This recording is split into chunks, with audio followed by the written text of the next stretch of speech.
मराठवाड्यातले आपल्या विभागीय जवळपास 20 ते 50 ते 60 कर्मचाऱ्याला कमी केलेलं आहे आणि आमचे किमान वेतन जे शासनाच्या दरानुसार आम्हाला जे वेतन आहे ते आतापर्यंत आम्हाला कुठल्याही ते पाटबंधारे विभाग असो या यांत्रिकी विभाग यांना दिल्या जात नाही, फक्त पिळवणूक केल्या जाते.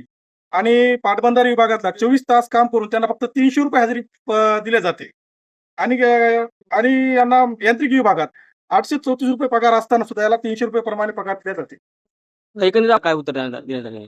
आज त्यांना तारीख दिली असता एक तर पाटबंधारे विभागातले कुठल्याही कार्यकारी अभियंता हे आज गैरहजर राहिले आहेत आणि आम्ही वारंवार कामगार आयुक्त साहेब त्यांना पत्र व्यवहार होत असताना सुद्धा आज आम्हाला आमच्या कर्मचाऱ्यांवर अन्याय होत असताना सुद्धा ते कुठल्याही प्रकारे आमच्या इथं हजर होत नाहीत पाटबंधारे विभागातले. आणि यांत्रिकीचे आले असता ते आम्हाला बघताच इथून निघून गेलेत आणि त्यांना आम्हाला त्यांचं म्हणणं आहे की आम्ही याच्या प्रत्युत्तर देण्यासाठी आमच्या प्रश्नाचं उत्तर द्यायला ते सक्षम नाहीत, अशी तिथून निघून गेले. आम्ही बांधील नाहीये. हे महाराष्ट्रातल्या पाटबंधारे खात्याचे आणि यांत्रिकी खाते म्हणजे पाटबंधाऱ्याचाच एक भाग आहे. त्या विभागामध्ये काम करणारे कर्मचारी आहेत. त्यांना नियमाप्रमाणे कायद्याप्रमाणे शासनानंच आणि किमान वेतन कायदा लागू केलेला आहे. एखाद्या प्रत्येक कर्मचाऱ्याला दररोज 800, 850, 850 त्यांना रोजंदारी आहे.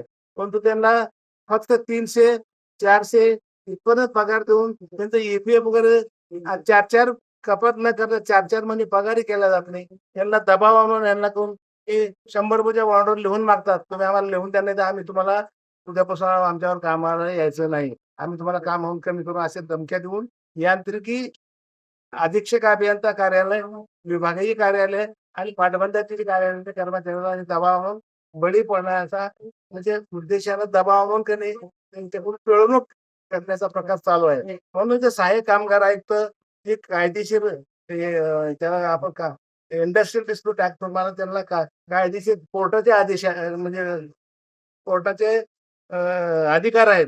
त्यांनी इथं बोलवलं आहे इथं. पण त्या 2 तारखेला एकही आलेलं नाही. त्यांनी निरोप देऊन सुद्धा मध्ये यायला अधिकारी आलेले नाहीत आणि तयारी नाही.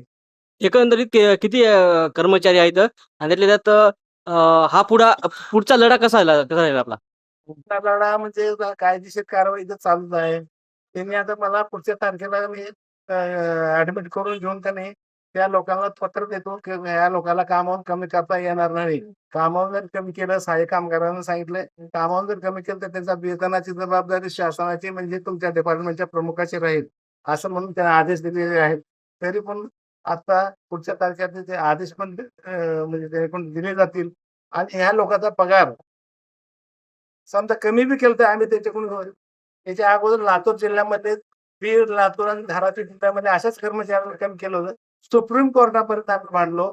सुप्रीम कोर्टापर्यंत ₹1 कोटी 65 कर्मचाऱ्याचे ₹1 कोटी 6% व्याजानं सुप्रीम कोर्टानं, हायकोर्टानं आणि लेबर कोर्टानं मंजूर करून त्या लोकांना गेल्या महिन्याचं वाटप केलेलं आहे.